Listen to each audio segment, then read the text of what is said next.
Assalamualaikum warahmatullahi wabarakatuh. Halo warga-warga PKBM. Kembali lagi dalam mata pelajaran Bahasa Indonesia untuk kelas 8. Pada pelajaran Bahasa Indonesia kali ini kita akan belajar tentang teks laporan hasil observasi. Teks laporan hasil observasi adalah teks yang berisi paparan hasil pengamatan terhadap suatu objek, fenomena, atau peristiwa secara sistematis dan akurat. Teks ini bertujuan untuk memberikan informasi yang objektif dan terpercaya kepada para pembaca. Kemudian tujuan teks laporan hasil observasi ini memiliki banyak tujuan, mulai dari memberikan informasi hingga meningkatkan kesadaran. Teks ini merupakan alat yang penting untuk mempelajari dan memahami dunia di sekitar kita. Manfaat teks observasi ini memiliki beberapa manfaat, antara lain yang pertama bisa meningkatkan kemampuan observasi dan analisis. Yang kedua bisa meningkatkan kemampuan menulis dan berkomunikasi. Yang ketiga bisa meningkatkan pengetahuan tentang berbagai objek, fenomena, dan peristiwa, serta meningkatkan kesadaran untuk menjaga kelestarian alam. Kemudian untuk ciri-ciri teks observasi, pertama, teks observasi itu harus objektif, yakni berdasarkan fakta dan tidak mengandung opini pribadi. Kemudian teks observasi juga harus objektif. Yang kedua harus sistematis, di mana disajikannya secara runtut dan logis berurutan. Kemudian yang ketiga, teks observasi juga harus akurat. Data dan informasi yang disajikan itu akurat dan terpercaya, dan harus lengkap, mencakup semua informasi penting tentang objek yang diamati. Kemudian juga harus jelas, maksudnya mudah dipahami oleh para pembaca. Kemudian untuk struktur teks observasi ini ada beberapa struktur, dari judul, klasifikasi, deskripsi bagian, deskripsi manfaat, dan kesimpulan. Judul ini harus jelas dan mencerminkan isi laporan. Kemudian klasifikasi ini harus menjelaskan objek yang diamati, termasuk jenis, kelas, dan ciri-cirinya secara umum. Kemudian deskripsi bagian untuk deskripsi bagian di sini khusus menguraikan secara detail bagian-bagian objek yang diamati beserta ciri-cirinya. Kemudian untuk deskripsi manfaat, di deskripsi manfaat ini khusus untuk menjelaskan manfaat atau kegunaan objek yang diamati. Jadi untuk deskripsi ada dua, deskripsi bagian dan deskripsi manfaat, di mana deskripsi bagian khusus menguraikan secara detail bagian-bagian objek yang diamati beserta ciri-cirinya, sedangkan deskripsi manfaat tadi khusus menjelaskan manfaat atau kegunaan objek yang diamati. Terakhir, struktur yang terakhir itu ada kesimpulan, di mana di sini kita merangkum hasil pengamatan dan memberikan pernyataan umum tentang objek yang diamati. Kemudian di sini ada jenis-jenis observasi.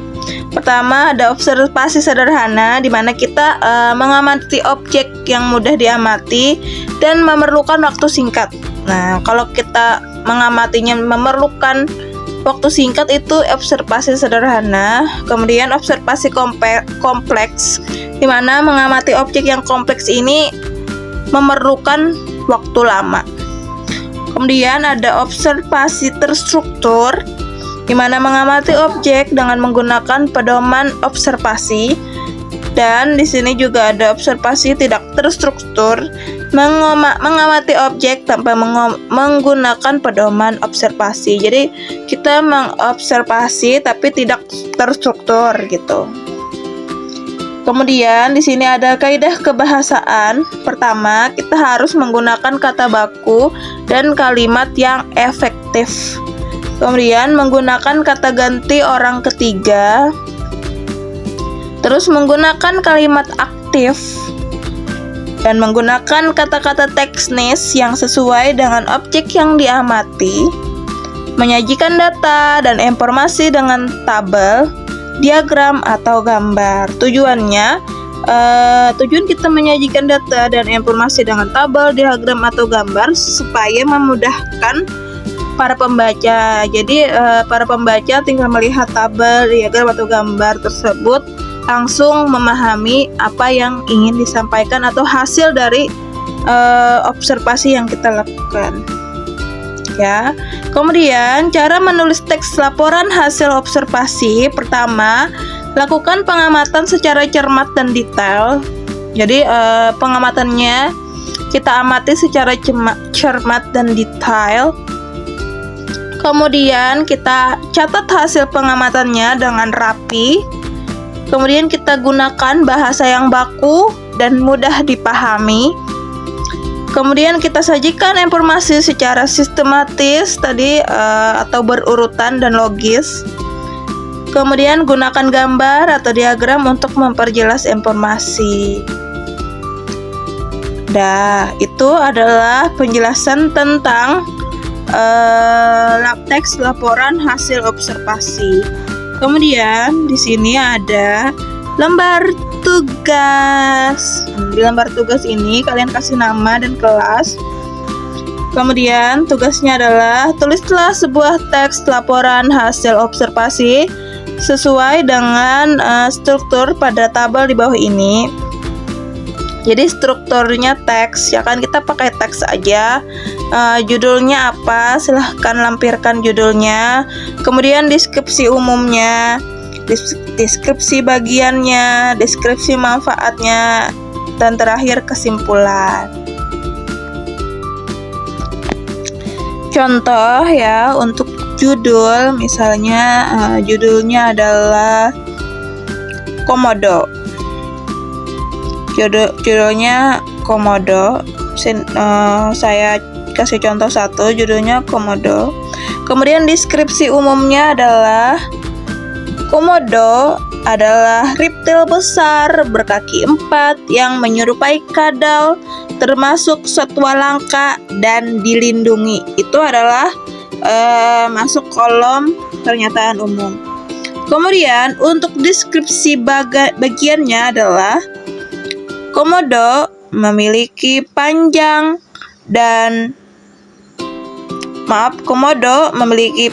tubuh sekitar 165 cm, ekor sebanding dengan tubuh, kepala memanjang, mata kecil, mulut panjang dengan gigi tajam, kulit bersisik, berwarna coklat kehitaman dengan sedikit kuning keemasan dan cakar tajam menyerupai cakar elang.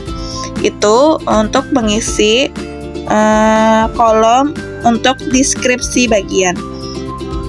Kemudian deskripsi manfaatnya adalah Komodo merupakan satwa nasional yang harus dilestarikan sebagai bukti kekayaan alam Indonesia. Yang terakhir tinggal dikasih kesimpulan bahwa Komodo merupakan reptil besar yang berkaki 4 menyerupai kadal, termasuk satwa nasional yang harus kita lestarikan sebagai bukti kekayaan alam Indonesia. Berikut adalah contoh dari saya. Kemudian untuk selanjutnya, semoga kalian bisa memberi contoh, mengisi lembar tugasnya dengan teks observasi. Menurut kalian bebas, boleh hewan, boleh tumbuhan, boleh lingkungan, bisa sungai atau lingkungan apapun yang di sekitar kita. Selamat menjawab, selamat mengerjakan, selamat beraktivitas kembali. Sampai jumpa lagi pada pelajaran bahasa Indonesia selanjutnya. Terima kasih. Wassalamualaikum warahmatullahi wabarakatuh.